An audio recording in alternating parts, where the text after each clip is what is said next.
শুক্রবার ৯৮তম সর্বভারতীয় মারাঠি সম্মেলনের উদ্বোধনী অনুষ্ঠানে প্রধানমন্ত্রী নরেন্দ্র মোদী এবং এনসিপি প্রধান শরদ পাওয়ারকে একসাথে দেখা যায়।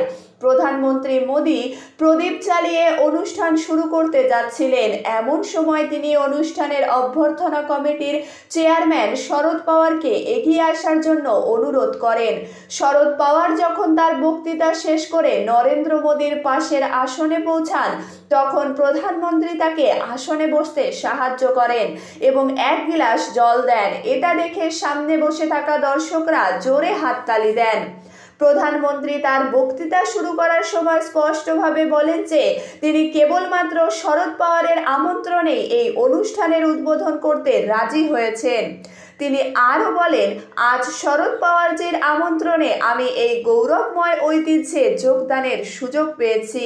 পুরো অনুষ্ঠানের মধ্যমণি ছিলেন নরেন্দ্র মোদী এবং শরদ পাওয়ার, আর সবথেকে অপরিহার্য মুহূর্ত ছিল একে অপরের সাথে প্রেমের সাথে আলাপ।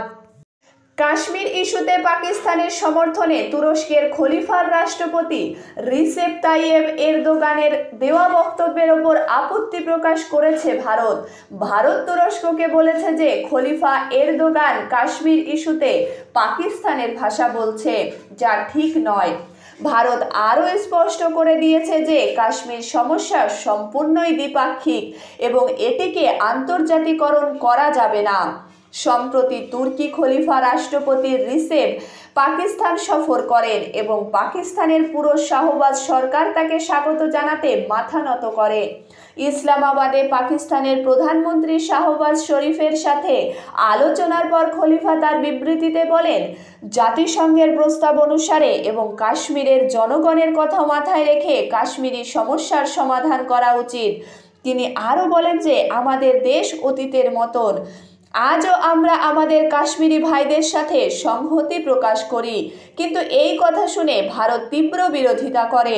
ভারত সবসময় জোর দিয়ে বলে আসছে যে জম্মু ও কাশ্মীর এবং লাদাখ ভারতের অবিচ্ছেদ্য অংশ, যার ওপর পাকিস্তান সর্বদা দাবি করে আসছে। সূত্রের খবর, ভারত কাশ্মীর নিয়ে তুরস্ক এবং এরদোগানের বক্তব্যের প্রতি বেশ কয়েকবার আপত্তি জানিয়েছে। আবারও ভারত এই বিষয়ে তার অবস্থান পুনর্ব্যক্ত করেছে এবং তুরস্কের কাছে তার অসন্তোষ প্রকাশ করেছে। চীনের প্রতি বিরূপ মনোভাব প্রকাশ করে বিদেশমন্ত্রী এস জয়শঙ্কর বলেছেন যে জোর জবরদস্তির কোনো সুযোগ থাকা উচিত নয়। বহুপাক্ষিকতার ওপর জোর দিয়ে তিনি বলেন, বৈশ্বিক এজেন্ডা কেবল কিছু মানুষের স্বার্থের মধ্যে সীমাবদ্ধ থাকে না। G20 সম্মেলনে বিদেশ মন্ত্রীদের বৈঠকে ভাষণ দিতে গিয়ে এস জয়শঙ্কর স্পষ্ট করেন, পার্থক্য বিবাদে পরিণত হওয়া উচিত নয়, বিবাদ দ্বন্দ্বে পরিণত হওয়া উচিত নয় এবং দ্বন্দ্বকে বড় ধরনের বিঘ্নের দিকে নিয়ে যাওয়া উচিত নয়। গত কয়েক বছর সকলকে চিন্তা করার মতন শিক্ষা দিয়েছে। পাকিস্তানের বহুজাতিক আমান 2025-এর নৌ মহড়ায় চীন অংশগ্রহণের কয়েকদিন পর এস জয়শঙ্কর এই মন্তব্য করেন, যেখানে ইন্দোনেশিয়া, ইতালি, জাপান, মালয়েশিয়া, মার্কিন যুক্তরাষ্ট্র এবং অন্যান্য 32টি দেশের পর্যবেক্ষকরা অংশ নিয়েছিলেন। এই নৌ মহড়ায় চীনের অংশগ্রহণ ভারত মহাসাগরে তার নৌ সম্প্রসারণের সাথে সম্পর্কিত। বেইজিং বলেন যে তাদের লক্ষ্য জলদস্যুতা বিরোধী এবং সামুদ্রিক নিরাপত্তা, প্রধান সমুদ্রপথ এবং বিদেশি স্বার্থ রক্ষা করা।